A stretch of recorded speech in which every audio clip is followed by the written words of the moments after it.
చెప్పారు అధ్యక్ష. చాలా స్పష్టంగా ఇక్కడ మేము వివరాల్లో 99 పైసలకి 5 కంపెనీలకి మేము భూమి కేటాయిస్తాం జరిగింది అధ్యక్ష.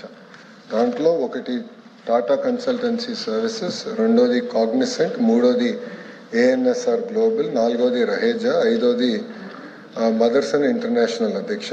ఈ 5 కంపెనీలకి 99 పైసల్లో ఎన్ని ఎకరాలు ఇచ్చాం అంటే 99 పైసలు పర్ ఏకర్ కాదు అధ్యక్ష, మొత్తం భూమి.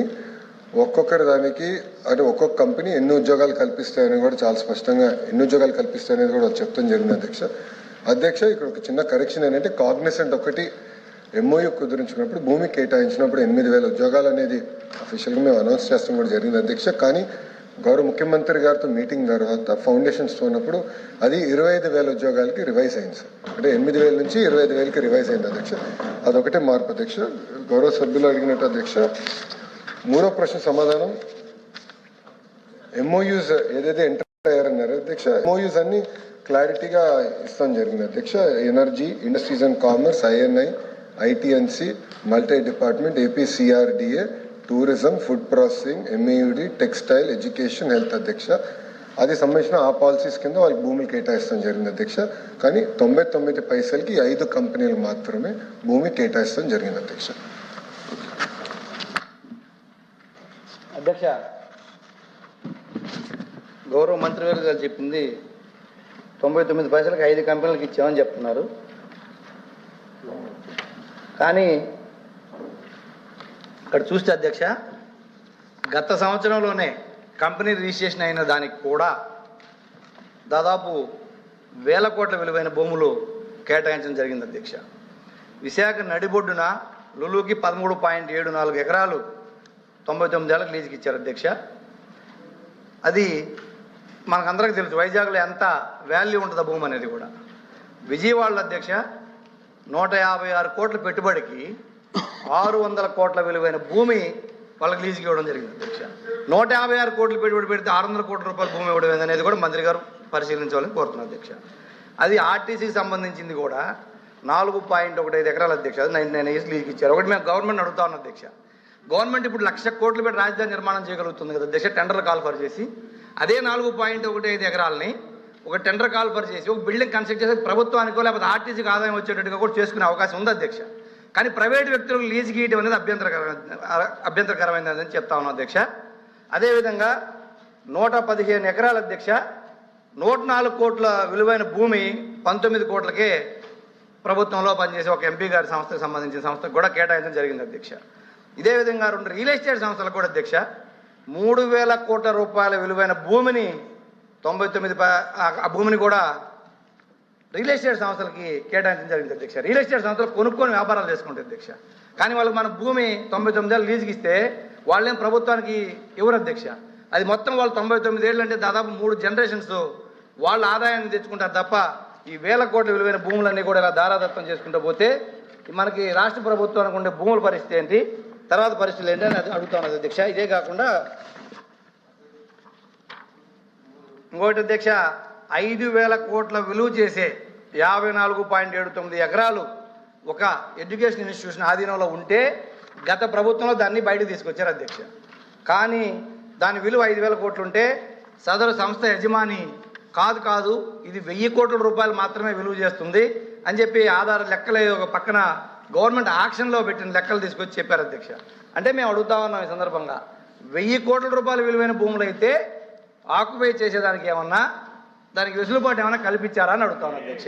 5,000 కోట్లు అయితే ఆక్యుపై చేయకూడదు, 1,000 కోట్ల భూమి విలువ అయితే ఆక్యుపై చేయొచ్చు అని అడుగుతా ఉన్నా అధ్యక్ష. దీనికి ఎన్నో ఉన్నాయి అధ్యక్ష. 2011 జనవరి 28న జగ్పాల్ సింగ్ కేసులో సుప్రీంకోర్టు స్పష్టం చేసింది అధ్యక్ష, ఏ భూములు ప్రైవేట్ సంస్థలు ఇవ్వద్దు అని చెప్పింది అధ్యక్ష.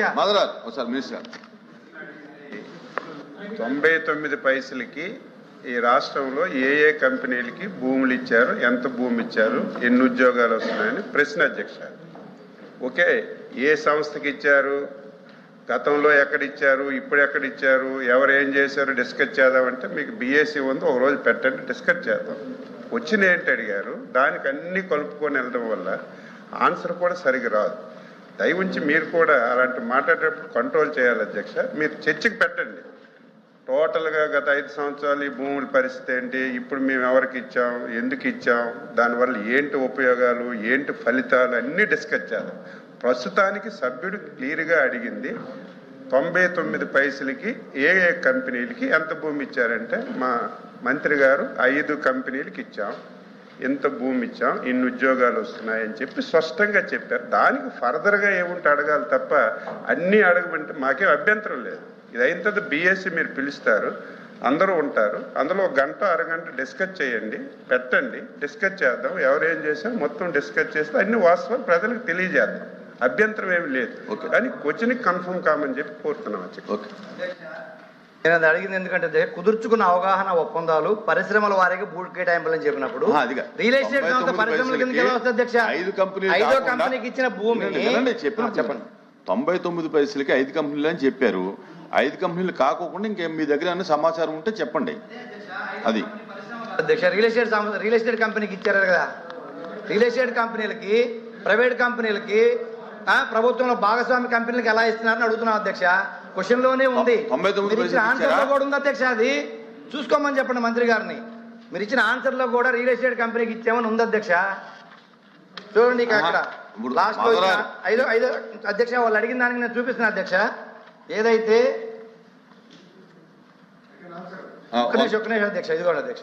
K Raheja Corp real estate private limited కి 27 acres ఇచ్చారు అధ్యక్ష. 99 పైసలకి ఇచ్చాను మంత్రి గారే చెప్తున్నారు. చెప్పారుగా. అదే అధ్యక్ష 27 ఎకరాలు 5 కంపెనీలు. అదే అధ్యక్ష ఆయన అడగొద్దు అంటున్నారు కదా. అధ్యక్ష మంత్రి గారే మాధవ్ గారు చాలా ఉత్తమ మేధావి అధ్యక్ష. అమెరికాలో కూడా చదివారు అనుకుంటా. అధ్యక్ష, హైదరాబాద్లో రహేజా మైండ్ స్పేస్ అని క్రియేట్ చేశారు. దాంట్లో 97 ఎకరాలు ఆనాడు చంద్రబాబు నాయుడు గారు వాళ్ళకి కేటాయిస్తే 21 బిల్డింగ్, దాంట్లో 10 million square feet వాళ్ళు కడతాం జరిగింది అధ్యక్ష. ఈ ఒక్క మైండ్ స్పేస్లో 1,00,000 మంది ఒక ఐటీ రంగంలో పని చేస్తున్నారు. వీళ్ళు ఇప్పుడు రహేజా కానివ్వండి, ఏఎన్ఎస్ఆర్ ఏం చేస్తారంటే, ఇప్పుడు ఒక company GCC global capability centre create చేయాలనుకుంటే ఆ గ్లోబల్ కేపబిలిటీ సెంటర్ కావాల్సిన బిల్డింగ్లు భవనాలు కట్టి వాళ్ళకి అద్దెకిస్తాం జరుగుతుంది అధ్యక్ష. They are part of the ecosystem. ఇప్పుడు ఇక్కడ హైదరాబాద్లో ఉన్న మైండ్ స్పేస్లో ఎవరున్నారో ఒకసారి నేను వివరిస్తాను అధ్యక్ష. టెక్నాలజీ రంగంలో Amazon, Accenture, Cognizant, IMD, AMD కొన్ని పేర్లు చదువుతున్నారు అధ్యక్ష. ఫైనాన్స్ రంగంలోకి వచ్చి గల JP Morgan Chase, Bank of America, HSBC, UBS అధ్యక్ష. టెలికాం సంబంధించి వెరైజన్, వోడాఫోన్ లాంటి సంస్థలు ఇక్కడ ఆల్రెడీ వాళ్ళ ఆఫీసులు పెడతాం జరిగింది అధ్యక్ష. మా లిఫ్ట్ పాలసీ అందరు చాలా స్పష్టంగా ట్రాన్స్పరెంట్గా వీళ్ళకి ఇస్తాం జరిగింది అధ్యక్ష. ఇంకో కంపెనీ కూడా ఉంది అధ్యక్ష, ఏఎన్ఎస్ఆర్ అని. ఎవరో సభ్యులు కంపెనీ గురించి తెలియకపోవచ్చు. ఏఎన్ఎస్ఆర్ అన్న కంపెనీ కూడా అధ్యక్ష, వీళ్ళు కూడా వాళ్ళు they design, build, manage and scale global capability centres అధ్యక్ష. వాళ్ళతో సుమారుగా నేను 3 జూమ్ కాల్స్ పెట్టుకున్నాను. జూలై 8వ తారీఖు నాడు, అంటే 2025న నేనే పర్సనల్గా వాళ్ళ ఆఫీస్కి వెళ్ళి వాళ్ళు బెంగళూరులో కట్టిన జీసీసీ సెంటర్ని ఒక సిటీలా కట్టారు అధ్యక్ష. అక్కడికి వెళ్ళి